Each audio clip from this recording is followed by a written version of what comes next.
ചേച്ചിക്ക് നിന്നോട് ഒരു പിണക്കവും ഇല്ല കുട്ടി. ഇങ്ങോട്ട് ഇറങ്ങി വന്നേ. അല്ലെങ്കിൽ വേണ്ട, ഞാൻ അങ്ങോട്ട് പോവാം. പിന്നെ യമനേച്ചി ഇവിടെ ഇല്ലേ ചേച്ചി? എവിടെ പോയി? അത് ആനിയുടെ വീട്ടിൽ പോയി. എന്നെ കാണാതിരിക്കാൻ രക്ഷപ്പെട്ടതാ? അതോ ഞാൻ ഇന്ന് വരുന്ന കാര്യം അവളോട് പറഞ്ഞിരുന്നില്ലേ? ഞാനൊന്നും മിണ്ടാറില്ല. ആ, ഇതാ കുഴപ്പം. ഒരു വഴക്കോ പിണക്കോ ഉണ്ടായാൽ അത് ഉള്ള കാലം മനസ്സിൽ വെക്കുക വേണ്ടത്. അവൾ ഇത്തിരി വാശിക്കാരിയാണെന്ന് അറിഞ്ഞൂടെ? അത് ക്ഷമിക്കുന്നതിന് പകരം തിരിച്ചങ്ങോട്ടും വാശി കാണിച്ച എങ്ങനെ ശരിയാവാ?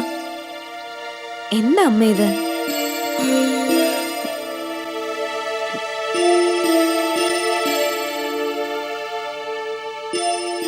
അച്ഛനെങ്കിലും ഓർക്കണ്ടായിരുന്നോ? ഇപ്പൊ എന്തായി? സ്ഥിതി അന്നത്തേത് തന്നെ. പാവം, അവൾക്ക് എന്തൊരു വീർപ്പുമുട്ടലാവും.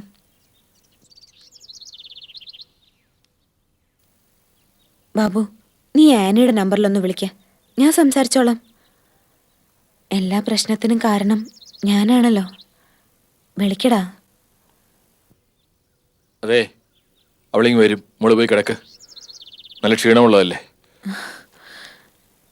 അവളോട് ഞാൻ സംസാരിച്ചിട്ടാവാം. അതൊക്കെ പിന്നെ. മോള് വന്നേ, വാ. അച്ഛാ, ഈ നുണ എത്ര നേരം നിൽക്കും? ആനിയുടെ വീട്ടിലേക്ക് ഫോൺ ചെയ്യാൻ വീണ്ടും നിർബന്ധിച്ചാൽ? എനിക്കൊന്നും അറിയില്ല. സത്യം എപ്പോഴായാലും പുറത്തു വരും. മറച്ചു വെക്കുന്നതിൽ അർത്ഥമില്ല. പറയാം, കുറച്ച് കഴിഞ്ഞ് സാവകാശം ഞാൻ തന്നെ പറയാം. പക്ഷേ സുമിത്രേച്ചി അറിയുമ്പോൾ? അറിയേണ്ടതല്ലേ? സഹിക്കാനുള്ള ശക്തി അവൾക്ക് കിട്ടട്ടെ.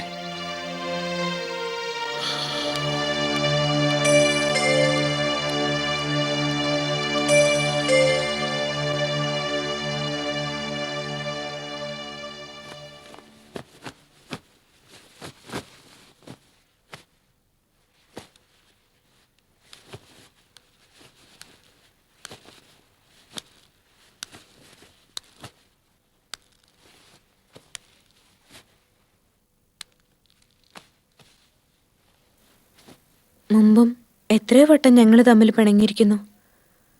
പക്ഷെ ആ പിണക്കത്തിനൊക്കെ എത്ര ആയുസുണ്ടായിരുന്നെന്ന് അമ്മയ്ക്ക് അറിഞ്ഞൂടെ? ഏറിയാൽ 1/2 മണിക്കൂർ. ഇതും അങ്ങനെ പെട്ടെന്ന് തന്നെ തീരുമായിരുന്നു. നിങ്ങളെല്ലാരും കൂടി ഇടപെട്ട് ഊതി വീർപ്പിച്ച് ഈ തരത്തിലാക്കി. മോൾ ഒരുപാട് സംസാരിക്കണ്ട. റെസ്റ്റ് എടുക്കണമെന്ന് ഡോക്ടർ പ്രത്യേകം പറഞ്ഞതല്ലേ? ശരീരത്തിന് മാത്രം മതിയോ അമ്മേ റെസ്റ്റ്? മനസ്സിനും വേണ്ടേ? അവളുടെ പിണക്കം തീർക്കാതെ എനിക്ക് വിശ്രമിക്കാൻ പറ്റില്ല. പാവം, എല്ലാരും കൂടി അവളെ ആക്രമിക്കുകയായിരുന്നില്ലേ? ശകാരവും കുറ്റപ്പെടുത്തലും. ഇതൊന്നും പോരാഞ്ഞ് നിങ്ങൾ അവളെ തല്ലുകയും ചെയ്തു. അവൾക്ക് വാശി തോന്നിയെങ്കിൽ അതിന് കുറ്റം പറയാൻ പറ്റുമോ? തെറ്റുപറ്റിപ്പോയി മോളെ. ഇനി അതിനെന്ത് പ്രായച്ചിത്തമായി അമ്മ? അമ്മേ, എന്താ അമ്മേ? അമ്മ എന്തിനാ കരയുന്നേ?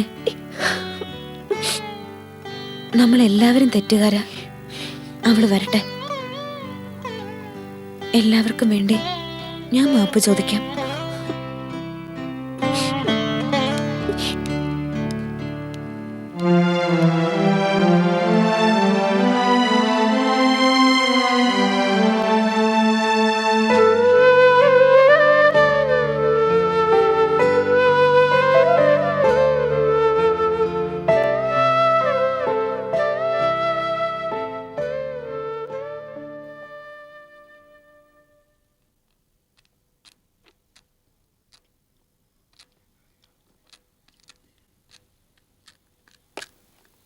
അമ്മേ, മിക്കവാറും ഇന്ന് സുമിത്രേച്ചി ഡിസ്ചാർജ് ചെയ്യും. ഹോസ്പിറ്റലിൽ പോയപ്പോ അങ്ങനെയാ പറഞ്ഞേ. ഇന്ന് തിങ്കളാഴ്ചയല്ലേ? ആ, ശങ്കരേട്ടന്റെ വീട്ടിലേക്കൊന്ന് വിളിച്ചെങ്കിൽ അറിയായിരുന്നു. എന്തിനാ വിളിക്കുന്നേ? അതിലും നല്ലത് അങ്ങോട്ട് പോകുന്നതല്ലേ. അയ്യോ, ദേ ഓടൻ പേടിച്ചു. പേടിയുണ്ട് മോളെ. അച്ഛൻ പറഞ്ഞൊക്കെ ഓർമ്മയുണ്ടല്ലോ. അതിനച്ഛൻ വൈകിട്ടല്ലേ വരൂ. അതിനുള്ളിൽ നമുക്കൊന്ന് പോയി വന്നൂടെ? ഏതായാലും നീ ആദ്യം ഒന്ന് വിളിക്കേ. അത് കഴിഞ്ഞ് തീരുമാനിക്കാം പോണോ വേണ്ടേന്ന്. എന്നാ അമ്മയും കൂടെ വാ. ഉം.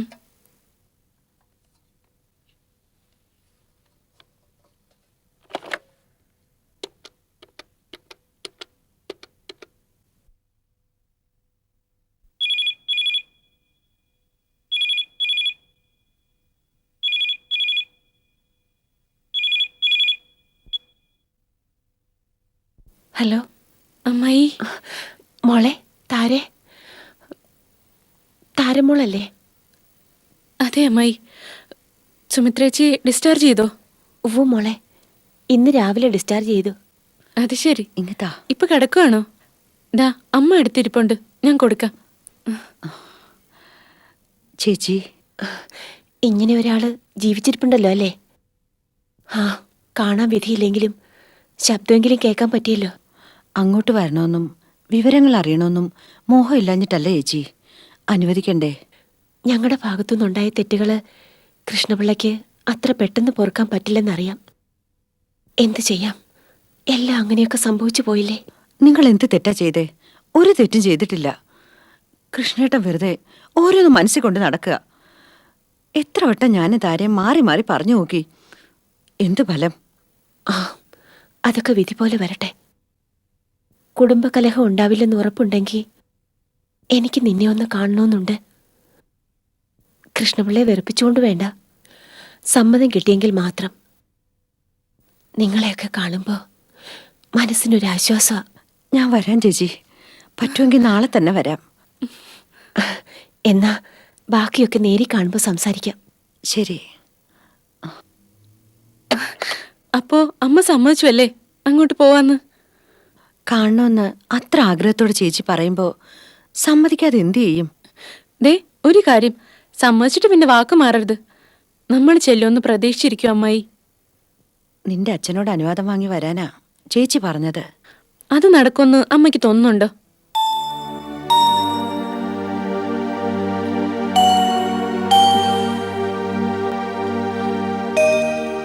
അറിയാലോ അച്ഛന്റെ ക്യാരക്ടർ.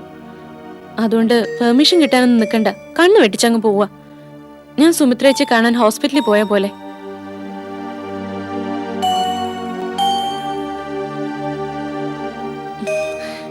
എന്താ ആലോചന? അച്ഛനെങ്ങാനും അറിഞ്ഞാലോ? അറിയില്ല. അഥവാ അറിഞ്ഞാലും ഒന്നും ഉണ്ടാവാൻ പോണില്ല. അമ്മ ലേശം തന്റെ ഇടം കാട്ടിയാ മതി. ഓർത്തിട്ട് തന്നെ എന്റെ ശരീരം വിറയ്ക്കുന്നു മോളെ. എങ്കി പിന്നെ എന്തിനാ അമ്മായിക്ക് വാക്ക് കൊടുത്തത്? ഭർത്താവിന് ഭയ വിറയില്ല, അതുകൊണ്ട് വരാൻ പറ്റില്ല എന്ന് പറഞ്ഞൂടായിരുന്നോ? പക്ഷേ ചേച്ചിയെ കാണാൻ എനിക്ക് മോഹമുണ്ട്, നല്ല മോഹമുണ്ട്. അപ്പൊ പിന്നെ ഒരു മാർഗേ ഉള്ളൂ, മോഹം നടപ്പാക്കുക, ഭയം മാറ്റിവെക്കുക. അനീതിയൊന്നും അല്ലല്ലോ അമ്മ ചെയ്യുന്നേ. സ്വന്തം ഏട്ടന്റെ വീട്ടിലേക്കല്ലേ പോകുന്നത്? അതൊരു പാവമൊന്നുമല്ല. അമ്മയുടെ മനസാക്ഷിക്ക് ശരിയെന്ന് തോന്നുന്നത് അമ്മ ചെയ്യണം. ഇനിയിപ്പോ അതിന്റെ പേര് ശിക്ഷ അനുഭവിക്കേണ്ടി വന്നാ അനുഭവിക്കണം. എന്ത് തീരുമാനിച്ചു? പോന്നോ അതോ? മനസ്സിലായി. എങ്കിൽ ഞാൻ ഇപ്പോഴേ അമ്മയെ വിളിച്ച് പറഞ്ഞേക്കാം, വെറുതെ പ്രതീക്ഷിച്ചിട്ട് ഒരു കാര്യമില്ലാന്ന്.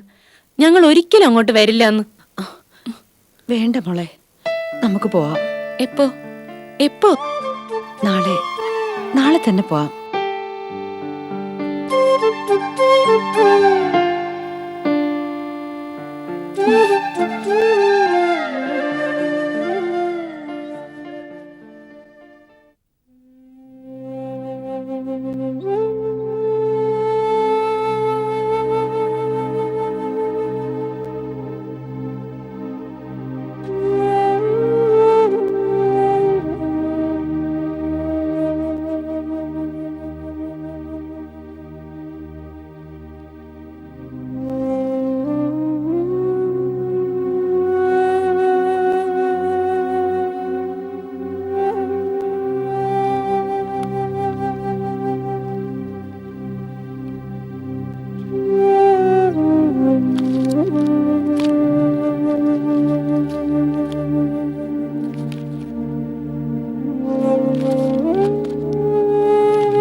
അമ്മേ, എന്താ ഇത്?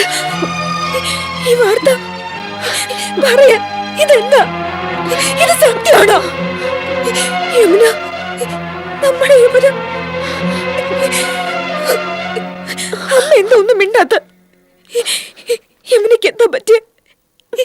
എന്താ പറ്റിയെന്ന്? അവള് പോയി മോളെ. നിന്നെ ഹോസ്പിറ്റലിലേക്ക് കൊണ്ടുപോയ ദിവസം തന്നെ അവളും. എങ്ങോട്ട് പോയി? അറിയില്ല. ഒരുപാട് അന്വേഷിച്ചു നോക്കി, ഒരറിവും കിട്ടിയില്ല. അതുകൊണ്ടാ പത്രത്തിൽ കൊടുത്തത്. എന്നിട്ടും ഇതുവരെയായിട്ടും ഞാൻ എല്ലാത്തിനും കാരണക്കാരി. ഈശ്വരൻ, എന്നെ എന്തിനാ മരണത്തിൽ നിന്ന് രക്ഷപ്പെടുത്തിയത്? ഞാൻ മരിച്ചു പോകല്ലായിരുന്നു ഇതിലും ഭേദം. തെറ്റുകാരിയായി ഞാൻ ജീവിച്ചിരിക്കുമ്പോ അവള് ഈശ്വര, എനിക്ക് മരിച്ചാൽ മതിയമ്മ. എന്റെ അമ്മനെ ഇല്ലാത്ത ഈ വീട്ടിലിരിക്കാൻ എനിക്കൊരു അർഹതയുമില്ല. മോളെ, ഒന്നും പറയല്ലേ. അമ്മ അല്ലെങ്കിൽ ആകെ തകർന്നിരിക്ക. ഇതും കൂടി താങ്ങാനുള്ള ശക്തി അമ്മയ്ക്കില്ല മോളെ. ആദ്യം എന്നെയോ ആരും ഒന്നും അറിയിച്ചില്ല. അവസാനം ഗത്യന്തരമില്ലാതെയാ ശങ്കരേട്ടൻ പറഞ്ഞത്. അത് കേട്ടപ്പോ നിന്ന നിപ്പിൽ ഭൂമി പിളർന്നു പോയെങ്കിലെന്ന് അമ്മ ആശിച്ചതാ.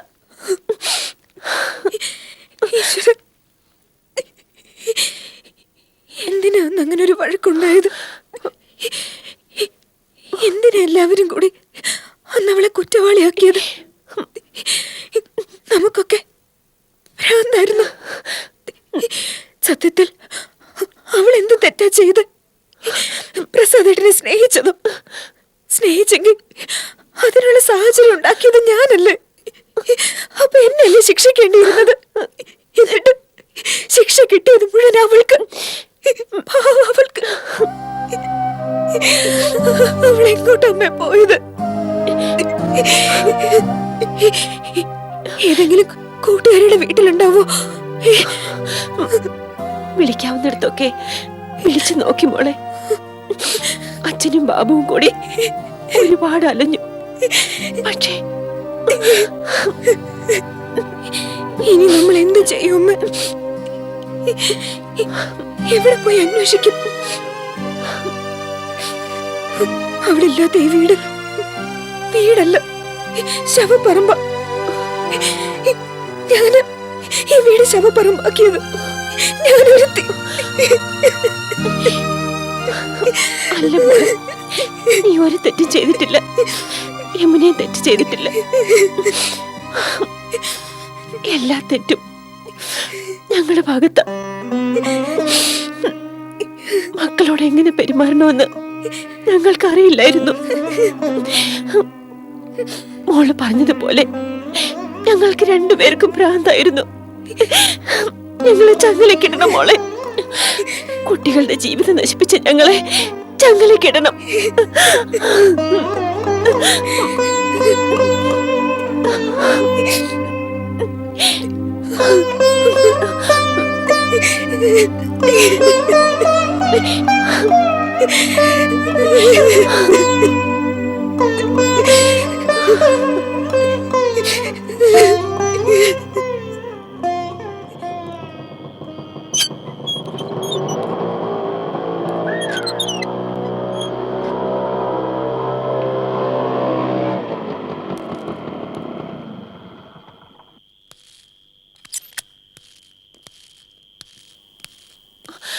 ശങ്കരേട്ട, എന്താ?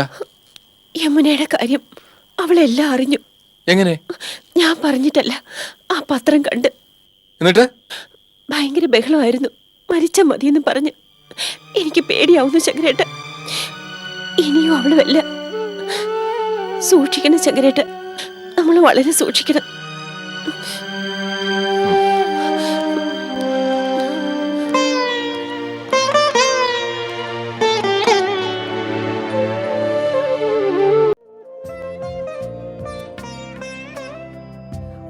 മൂടൽ